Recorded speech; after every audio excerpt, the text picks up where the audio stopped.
खाट पे बैठे हो तो उसके घराली जो है ना वो लाण पकान लागी, हमारी जुबान में लाण कहें। उसने फिर कहा हॉल्ट। सही। वो दोबारा जो भरन लागी तो वो उठ कर लठ खाया, उसने 2-3 उसका मार दिए लठ। अच्छा।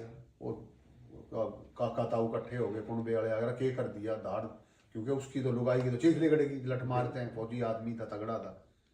उन्होंने के हो गया मनीरा ने बोला बैंड चो, मैं एक दफा होल्ड कर दूं 700 आदमी रुक। अस्सलाम वालेकुम। तो welcome back to another podcast of Chaudhry Mohammad Ali, जो कि हैं इंडिया हरियाणा से। तो कैसे हैं आप चौधरी साहब? वालेकुम अस्सलाम, ठीक ठाक ज़बरदस्त। आप ठीक हैं? अल्लाह का शुक्र। और आपके सुनने वाले देखने वालों को भी सलाम। और हमारे जो सीमा के उस पार हैं या इस पार हैं, खासकर हमारे किसानों में फिर हमारे बिरादरी के जाट, उनको सलाम सरसरियाकार, नमस्ते, राम राम। तो चौधरी साहब, मेरा आपसे पहला सवाल यह है कि मैंने आसपास ना बहुत लोगों से सुना है कि ब्रिटिश के ज़माने में जब पाकिस्तान और हिंदुस्तान नहीं था बना, पाको हिंद के जाटों की एक रेजिमेंट होती थी। जी जी। तो 1945 की जंग अजीम में यानी कि वर्ल्ड वॉर 2 में उनका क्या किरदार रहा?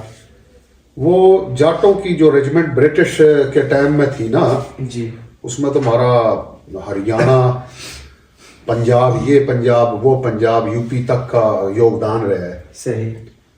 तो उसके अंदर जो खसूसी जो बात है, या ब्रिटिश कहते हैं कि भी हमें लिखते हैं, पढ़ते हैं, बताते हैं हिस्ट्री के अंदर कि भी ये दलेर बहादुर थे। उसकी वजह ये थी कि भी जैसे इथोपिया का महाज था ना, उस जगह अमेरिकन फौजी होया करते, तो वो सवेरे नाश्ता करते, अंडा खाते, फलाना खाते, कोई मीट खाते, गोश्त खाते, ये वो गणे ड्रामे करके फिर भी लड़न जाते, फिर भी हार जाते। तो फिर जाट रेजिमेंट आड़े थे भेजी, 9 रेजिमेंट थी जाटों की। सही। पाकिस्तान हिंदुस्तान बनने से पहले जब ये पाको हिंद इकट्ठा था, जाटों की 9 रेजिमेंट थी। सिख रेजिमेंट, जाट रेजिमेंट और जो है ना गोरखिया की है, राजपूतान की होया करती। इनमें बेहतरीन रेजिमेंटों में हमारा शुमार होया करता, शामिल थे। तो फिर आड़े थे जाट उड़े भेजे इथोपिया, तो वहाँ रोमन फौज जो है ना वो इनसे जीत रही थी अपना अमेरिका वाली फौजा से। तो ये चने चुने खा के लड़ने वाले लोग थे, इनने जनाब जाके उड़े लठ बजा दिया, मार उनका कचूबर काट दिया, बजा दिए। अब जो जंग अजीम थी ना, उसके अंदर 2 बातें थी जो ब्रिटिश गीत गाता है जी। ब्रिटिश तो उसके अपने जान के लाले पड़े हुए थे, वो तो उस चक्कर में था। और सर छोटू राम जाट को रिक्वेस्ट करी, पाया में गिर गया कि भाई किसी तरह मानस दो, आदमी दो, जवान दो, जंग अजीम ना आ गया। तो छोटू राम ने जो अपने हरियाणा और इस पूरे पंजाब को पैगाम डिलीवर करा ना, बताया जी, वो ये बताया कि भाई हमने ब्रिटिश के लिए नहीं लड़ना, सही, ब्रिटिश हुकूमत के लिए जंग नहीं करनी। बिल्कुल। क्योंकि भगत सिंह वगैरह जो लड़े थे वो तो बरतानिया के खिलाफ लड़े थे, इस राज के खिलाफ, गुलामी के खिलाफ। तो इनको जो उन्होंने पैगाम दिया था वो ये दिया था कि भाई अगर हम पूरी ताकत थे जाट रेजिमेंट वाले, तुम लड़ोगे, पंजाब और यूपी तक के लोग जो इसमें शामिल हैं, इसमें शामिल हो जाओ। अगर खुदा ना खास्ता ब्रिटिश गवर्नमेंट हार गई, ये हार गए, तो रोमन और जर्मन हमारे पे मजीद 200 साल हुकूमत करेंगे। सही। और वो गुलामी इससे खतरनाक होगी, बिल्कुल। और वो तकरीबन बरतानिया के ऊपर और इन पे लागू हो गई थी। और जापान की फौज जो बर्मा के रंगून तक पहुंच गई थी, और इस पास से भी तकरीबन ने सारा घेर लिया था। तो जाटों, लोग कहते, इधर अक्सर बात होती है रीजन के अंदर, पंजाब, पाकिस्तान में भी, इंडिया में भी जाट ऐसे कहानियां बना ले हैं। तो जट या जाट हम एक ही नस्ल है, एक ही चीज है। तो ये कहानियां नहीं है। जाटों ने जो उस वक्त फौज के अंदर जो ब्रिटिश के जो रेजिमेंट थी हमारी 9, वो जो शामिल हुए, वो जब उधर गए ना, उनको पता था हम ईंधन है। लेकिन वो ईंधन क्यों है? वो ईंधन इसलिए थे कि अपनी पिछली नस्ल के लिए, कि इनसे वादा हो गया था कि ये हमें आजाद करेंगे, छोड़ जाएंगे बरतानिया के लोग, यहां से बरतानिया एस्टेब्लिशमेंट हमने छोड़ जाएगी। और आने वाले तूफान को हमने भाप लिया था। सर छोटू राम जैसे जरफ और जबरदस्त दूर तक सोचने वाले सियासतदान ने, नेता ने, उसने ये बताया था कि भाई इस रोमन को और जर्मन को हरा दोगे तो बच जाएंगे, नहीं तो 200 साल गुलामी मजीद काटनी पड़ेगी, वो इससे खतरनाक होगी। इसलिए वो जो हमारी बहादुरी के किस्से थे ना, बल्कि एक और इसके अंदर बात है,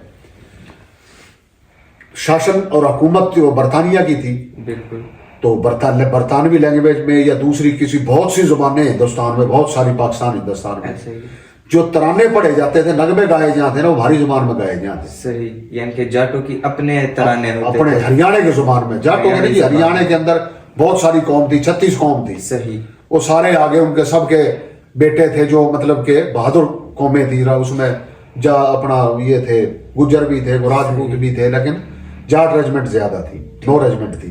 तो वो तराना था, टप टप करता घोड़ा चाल, रापत रापत हाथी जा, कोई घड़ी के तबियर से मैं जा पहुंचा गढ़ मोबिया में, 6 नंबर जाटों की अड़ा नवासा एडी जा, हरियाणा का गुज्जर जिसकी मुंह लपेटा था, वो स्पेशली यानी कि इमोशनल करते तराने का मतलब ये है। तो इस तरह से जाके हमने बरतानिया से भी जान छुड़वाई।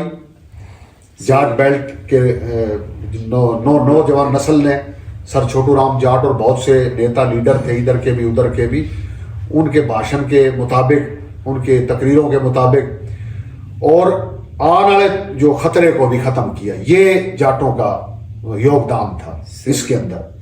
तो दूसरा चौधरी साहब, दूसरा सवाल आपका मेरा आपसे ये है कि आपके बड़े जब माइग्रेट करके आए यहाँ पाकिस्तान, तो जाहिर सी बात है उनमें से कई लोग फौजी भी रहे होंगे, तो उनका पहला रिएक्शन कैसा था इधर पाकिस्तान आके लोगों के साथ या उनका लोगों के साथ? फसल में ना फौज के अंदर एक सिस्टम होता है, उस सिस्टम के तहत उन्होंने जिंदगी गुजारी। सही। फिर वो काले पानी की कैद भी काट रखी थी उन्होंने, काफी सारे, तो उसमें वो भी थे। तो एक दफा का वाकया है, वो मेरे नाना जी थे, मेरी माँ के सगे मामा थे, तो अंग्रेज की जो किट होती थी ना जी, वर्दी, सही, वो इतनी ये होया करती, हाफ होती थी, हाफ होया कर थी। ठीक। तो वो भी आ रही वाह पहरा कर रहा था, क्योंकि सुल्तान मेजर रिटायर था। वो एक दफा इस तरह होया कि वो 2 सिपाही आड़े के और एक थानेदार आ गया, वो कहने लगा यार चाय पीनी है। सही। तो उसने बता भी सामने चौधरी साहब का घर है जाट का, इसके उड़ा चले जा, चाय पी ले। वो ना गर्मी थी ना सर्दी थी, नॉर्मल सा मौसम था। बिल्कुल। वो आगे तो वो कुर्सी पे, लाकड़ी की कुर्सी होती थी, उसमें टाट लाग रहा होता कपड़ा, वो यानी आजकल तो बहुत सी चेयर बन गई ना कुर्सी, तो वो बड़ी वो कहलाती थी तब अफसरों वाली कुर्सी, उसमें टाट लाग रहा था, और वो लाकड़ी की होती थी, उसमें थोड़ा सा ऐसे भी हो जाते थे, लांबा भी हो जाते। सही। वो बैठा था, वो आगे, उसने कहा जी चौधरी साहब चाय पीनी है। उसने कहा ठीक है, छोरा भेजा, चाय मंगा ली।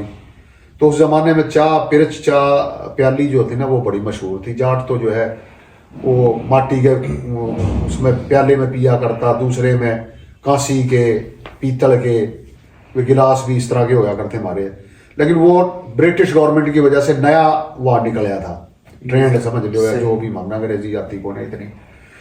तो वो चाय आ गई, चाय गरम थी, उनको जल्दी होगी पुलिस वाले ने, वो थानेदार ने चाय जो है ना वो पिरच के अंदर घेर के ना, तो इस तरह करी ना, तो नाना मेरा जो था, जो फौजी था जी, फिर हरियाणा का था, फिर जाट था जी, उसने वो छड़ी रखता था, यानी सोटी रखता था, उसने सोटी उठाई, उसके हाथों गद मारी। अच्छा। वो चाय भी गिर गई और वो हाथ को, हाँ वो प्लेट भी गिर गई, पिरच भी, पिरच प्याली दोनों गिर गई।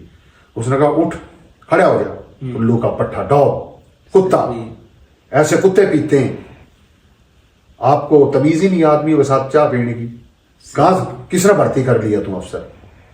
आपको पता है इस तरह डाल कर कौन पीता है? जानवरों को डाली जाती है। उसके गल गया वो, खैर जनाब आला गाली गुली दई, वो चला गया। इसी तरह उनका एक कज़न था, उनके गांव का भी था, कज़न भी था, उसका नाम मनीरा था, पीछे तो खानपुर गांव था, फिर चांदौड़ आ गए वो। तो वो भी ब्रिटिश गवर्नमेंट में अपना फौज में जो है ना 45 की जंग लड़ी हुई थी, जंग अजीम।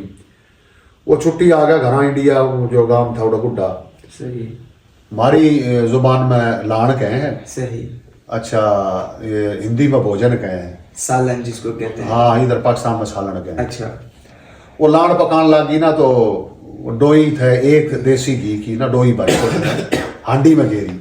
अच्छा, 2 चम्मच, डोई कहते हैं हम। अच्छा। डोई डाली तो वो जो है सूबेदार ने कहा हॉल्ट, उसने सोचा भी कोई सी जुबान होगी भी वो एक और घेर दे। हाँ जी। उसने घी में फिर भर के एक और घेर दी। उसने फिर कहा हॉल्ट। सही। वो दोबारा जो भरने लगी तो वो उठ कर लठ खाया, उसने 2-3 उसका मार दिए लठ। अच्छा। वो काका ताऊ इकट्ठे हो गए, कुंडे वाले अगर के कर दिया धाड़, क्योंकि उसकी तो लुगाई की तो चीख निकलेगी, लठ मारते हैं। फौजी आदमी था, तगड़ा था। उन्होंने क्या हो गया मनीरा ने बोला बैंड चौथ मैं एक दफा होल्ड कर दूं 700 आदमी रुक जा रेजिमेंट के 1500 सही है, इसकी डोई नहीं रुक रही। ने बोला भाई अगर वो फौज में करे काम घना आ रहा है बॉडियां ना कुटला। उसने कहा यार तुम किसी बात करे, मैं एक दफा होल्ड करता हूँ, 1500 आदमी उड़े सब हथियार घेर के खड़े हो जाए, इसकी डोई नहीं गिरी। इसने तुम्हारा ठाक अंदर घेर दिया साल फिर घी। तो वो बड़ी मुश्किल था जान जून छुटाई। तो इस किस्म के जहन थे उनके, फौजी जहन थे। तो आड़े के लोगों के साथ भी वो बड़ी मुश्किल से जाके ना मैच हुआ, इतनी आसानी से नहीं हुआ। आहिस्ता आहिस्ता। हाँ वो अलग से, हाँ अलग से बैठा करते। हाँ जी। तो अलग सी बात थी, तो मिनट में बिगड़ गए थे। सही। मिजाज इस किस्म का था, तो यार समझने में बड़ा टाइम लगा। तो जी आपका बहुत बहुत शुक्रिया चौधरी साहब, आपने आज हमें बहुत ज़्यादा टाइम दिया, आपका कीमती टाइम दिया। इंशाल्लाह फिर अगली दफ़ा जैसे हमने कहा था आपके गांव आएंगे, उधर फिर आपका गांव दिखाएंगे, आपका रहन सहन लोगों को दिखाएंगे। जरूर मेरे पास वेलकम आओ, मैंने पहले भी कहा है फिर कहता हूँ, गांव में आओ, जाट के गांव में आके देखो जाट कैसे मट्टी के साथ मट्टी होता है और धरती का सीना चीर कर कैसे अनाज उगाता है और कैसे इंतजार करता है आसमान पे बिजली कैसे चमकती है और तो उसका दिल निकल के बाहर आ जाए। बड़े मसले मसाइल हैं, सारे डिस्कस करेंगे कि किसान के साथ जमींदार और जाट के साथ क्या मसाइल होते हैं। होते हैं जरूर तो अगले ब्लॉग में फिर मिलते हैं। ठीक हो गई, बिल्कुल आए आप, वेलकम।